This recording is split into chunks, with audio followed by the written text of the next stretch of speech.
Have new opportunities open after this movie? International? Not yet, Soon. but I'm counting on it. Yes, sir.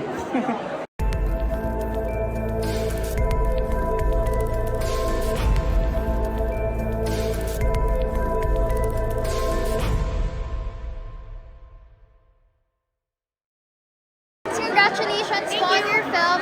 Question ko po, how was it after watching your film?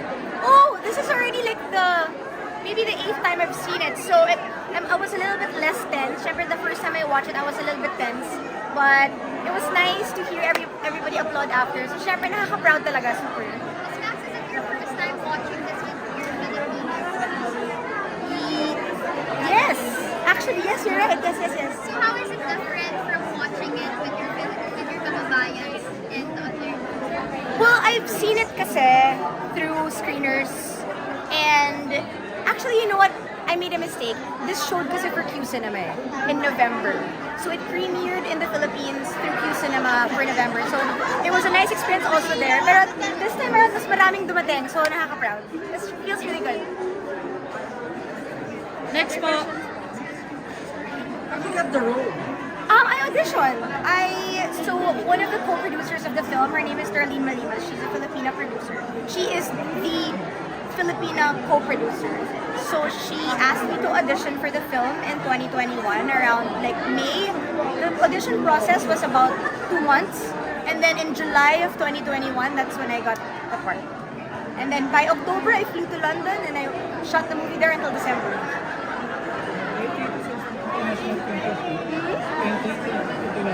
Yeah, we won this narrative at SXSW and then many others. Like I think we made rounds now all over the UK, all over the States, Australia, Switzerland, some countries in Europe. We premiered in Busan Film Festival also. So ito yung we saved the best for last, the Philippines. Thank you. So after this, Max, do you have any plans of doing more projects for both Filipino community group and then with others? Absolutely, I'm super open to opportunities. It was such a fun experience. I would love to experience it again. Yes, definitely. International and local pareho, of course. So how long na ba since you left for then last project you did? So My last project? Soaps, a teleserye, The Missing Husband last year. And then 12 weeks also, which was for Cinemalaya 2022. That was my last film. And then I did teleserye last year. What can you say na maganda yung feedback ng mga nanood dito sa premiere night? Sobrang ganda ng film, parang ibang horror talaga sa mga drama. Sorry, what's the So question? what can you say na maganda yung feedback ng mga Pinoy na umattend dito sa Sure, all I can say about that is that it makes me feel extremely proud. And I'm super happy that the film has finally reached the Philippine shores. So I'm so excited for the rest of the country to see this film. Nakaka-proud talaga, guys. Ang dami nagtatanong nasan daw si Grace. Grace kasi is not from here.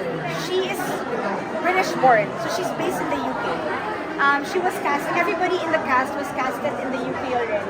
So doon talaga siya nakatira, so she wasn't able to come to the premiere this time around. Is she an Asian? Pinoy? She's Filipina. But she was born and raised there. Ang galing niya. Grabe. So parang yung mom niya, parang went to high school in the UK. So, doon na pinanganak lahat mga kapatid.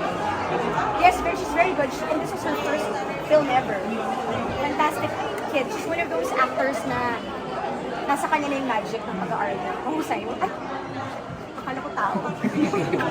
Max, ikaw ba mismo natakot ka sa movie? Na-expect ko yung mga nangyayari, pero the first time I watched it, syempre iba talaga manood ng pelikula pagkasama na yung audio, pagkasama na yung music. So, the first time I watched it, yes, nagulat ako. At natawa ako sa sarili ko kasi alam ko naman pala din yung eksena na yun. Pero dahil na-match na nga with all the audio and the musical score, I was like, oh! Max, on doing Grace, di ba? Siyempre, you need to talk. Do you ever immerse yourself to undocumented Filipinos? Yung may mga na-encounter ka na ba mga Pinoys na may ganung situation na kinuhold na mga nila? Actually, prior to shooting this film, I was encouraged and I was actually helped by my co-producer to meet up with a lady who was an OFW in the Middle East for about 25 years. And then after she she parang retired from being an OFW. She put up her own agency and she provides, good employers, legit employers, and provides paperwork for women who want to work overseas. So I invited her for lunch sa bahay ko. I wanted to ask questions. I wanted to hear it from somebody who's experienced something firsthand, what it's like to be in a situation like that. And it's really heartbreaking, and it's stories that aren't told. There are some na naririnig natin sa mga tulfoy, mga ganyan, mga umuwi ka sa mga nagsusumbong ganyan. Pero yung mga experience na kunento niya sa akin was really, really intense. Parang she explained to me na the employer wasn't very good towards her. So yung pagdating pa lang niya dun sa bahay ng employer niya, kinukuha na lahat ng papeles niya. So at one point, she escaped. Pero syempre, dahil yung papeles niya nandun sa employer niya, naging siya, she had to overstay. So basta, heartbreaking talaga yung mga experiences ng ibang tao. So it's really quite an honor for me to have been able to share that voice.